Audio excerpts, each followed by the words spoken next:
I'm 71 years old, and I'm about to tell you something that every strict parent refuses to admit. Your children don't respect you, they fear you, and when they're old enough to choose whether to have you in their lives, most of them will choose distance. I know because I was that parent, the disciplinarian, the one who thought tough love meant actual toughness, the one who believed that if I wasn't strict, my kids would fail. And now? Now I have 3 adult children who treat me like an obligation. Birthday texts, holiday visits that feel like hostage negotiations, conversations that never go deeper than weather and work. But here's what nobody told me 40 years ago, and what nobody's telling you now. The iron fist you think is shaping strong character is actually building walls that you'll never be able to tear down. 3 years ago, my daughter Sarah had her first child. My first grandchild. I thought, this is it. This is when we reconnect. Grandchildren bring families together. I drove to the hospital, held my grandson. My first words to Sarah were, make sure you start sleep training at 6 months. Don't make the mistakes your mother and I did with you. She smiled, that polite smile, the one my kids have perfected over decades. Then I overheard her talking to the nurse. She said, I'm doing everything the opposite of how I was raised. I'm going to actually listen to my son. That sentence, those words, they didn't make me angry. They shattered me. Because in that moment I realized my daughter's proudest parenting decision was to be nothing like me. I drove home that night and did something I hadn't done in decades. I sat alone in my study and I cried. Because I suddenly understood that I had spent 40 years building a relationship with my children based entirely on fear and control. And now that they were free, they wanted nothing to do with me. Let me tell you the lie I told myself for 40 years. Maybe you're telling yourself the same lie right now. Strict parenting builds character. Kids need discipline, not friendship. Respect must be earned through authority. If I'm not tough on them, life will be. I believed this with every fiber of my being. My father was strict. I turned out fine. Successful career, good provider, responsible adult. So I modeled the same approach. Rules, consequences, no negotiation, no exceptions. Bedtime at 8, no discussion, homework before anything else, no compromise. Bad grades, punishment, no empathy. Talking back, immediate consequences. No explanation. I thought I was preparing them for the real world, teaching them that actions have consequences, training them to be disciplined, successful adults. And you know what? It worked. On paper, it worked perfectly. My oldest son, Michael, is a doctor. My daughter, Sarah, is a lawyer. My youngest, David, runs his own business. They're all successful. They're all financially stable. They all followed the path I laid out for them. But here's what I didn't plan for. Here's what nobody tells you when you're raising kids with an iron fist. They will succeed. But they will succeed without you, not because of you. The moment they could choose whether to have me in their lives, they chose the bare minimum. Because I taught them that love was conditional, that their feelings didn't matter, that obedience was more important than connection. You want to know what keeps me up at night? It's not the big moments. It's the small ones, the ones I thought didn't matter at the time. Michael was 14. He made the basketball team. He came home so excited, bouncing off the walls. Dad, I made the team. I looked at the practice schedule, said, this conflicts with your study time. You'll have to quit. He just stared at me, then walked away. Didn't argue, didn't fight, just nothing. I thought, good. He's learning priorities. I didn't know until he was 32 years old, 18 years later, that basketball was his passion, the only thing he truly loved. And I killed it with one sentence because I thought grades mattered more than joy. Sarah was 16, got a B+ in chemistry. I grounded her for 2 weeks. She cried in her room. My wife said she did her best. Maybe we should. I cut her off. B+ isn't good enough. She's capable of more. Sarah stopped trying after that. Senior year, her grades dropped. She stopped caring about school entirely. I thought she was being rebellious. She wasn't rebelling, she was giving up, because I taught her that her best was never enough. David learned early, don't share feelings, don't ask for things, don't show weakness. Just survive until you can leave. And he did. He left for college at 18 and never really came back. Last year, I did something I should have done decades ago. I went to therapy. I told the therapist, I don't understand. I gave them everything, structure, discipline, education, opportunities. Why won't they talk to me? She asked me one question that changed everything. Did you ever ask them what they wanted? Not what you thought they needed, what they actually wanted? I sat there, silent, searching my memory. No, I never did.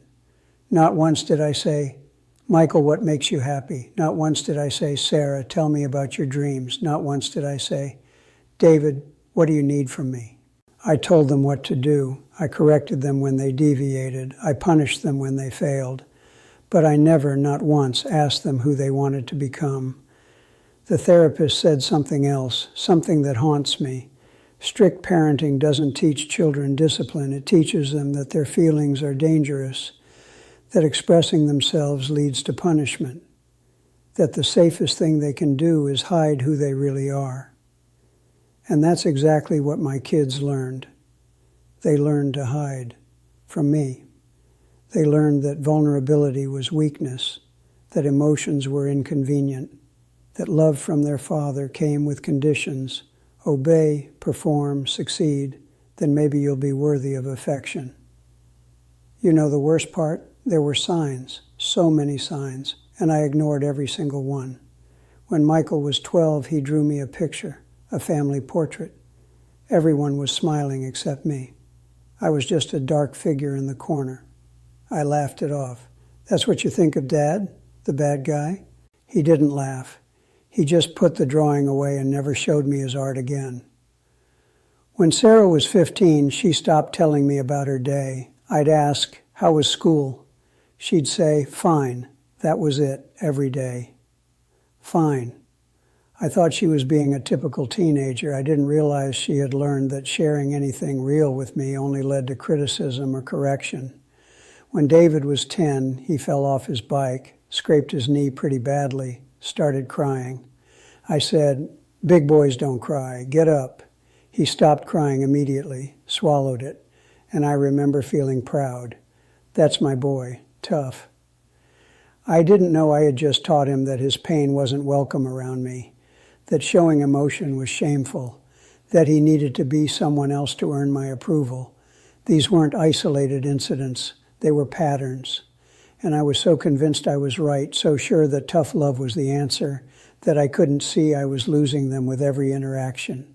If I could go back to the day Michael was born, back to when I thought I had all the answers, here's what I would tell that 31-year-old version of me. Your job is not to control them, it's to know them.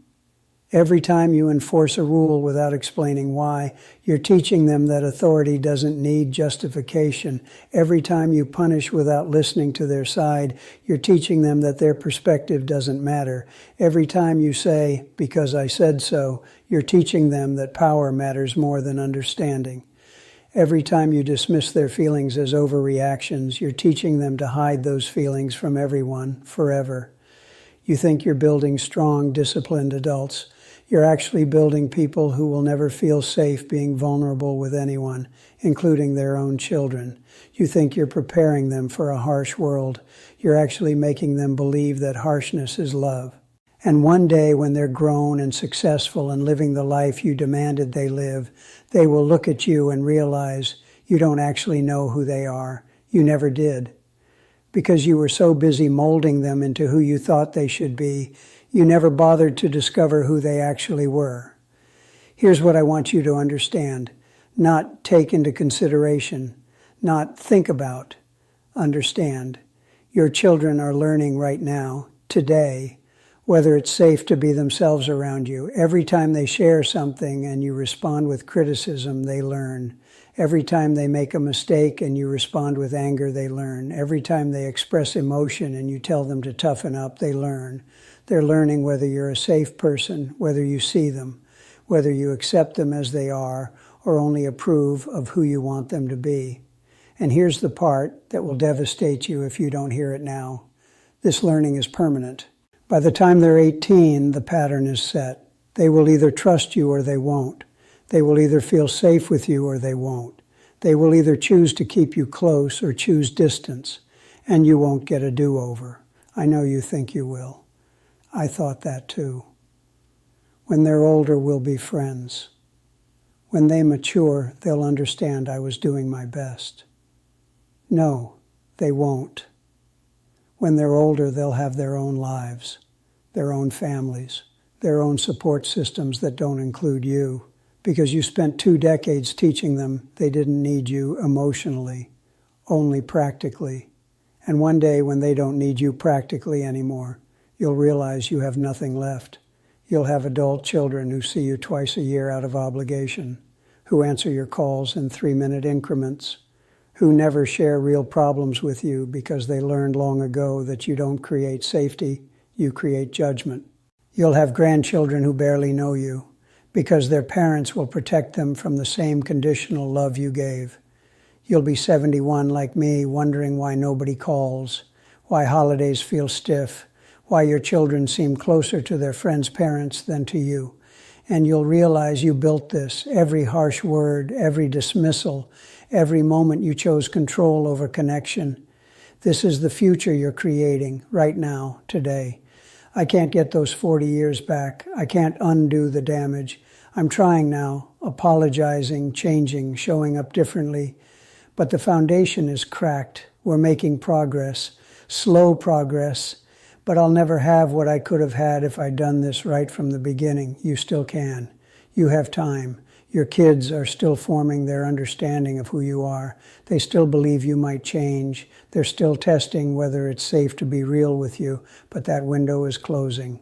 Every day you choose strictness over connection, it closes a little more. Every day you choose control over curiosity, it closes a little more. Every day you choose your way over their way, it closes a little more. And one day it will close completely. So here's my question. What are you going to choose? Are you going to keep believing that tough love is the answer, that fear equals respect, that your job is to shape them rather than see them?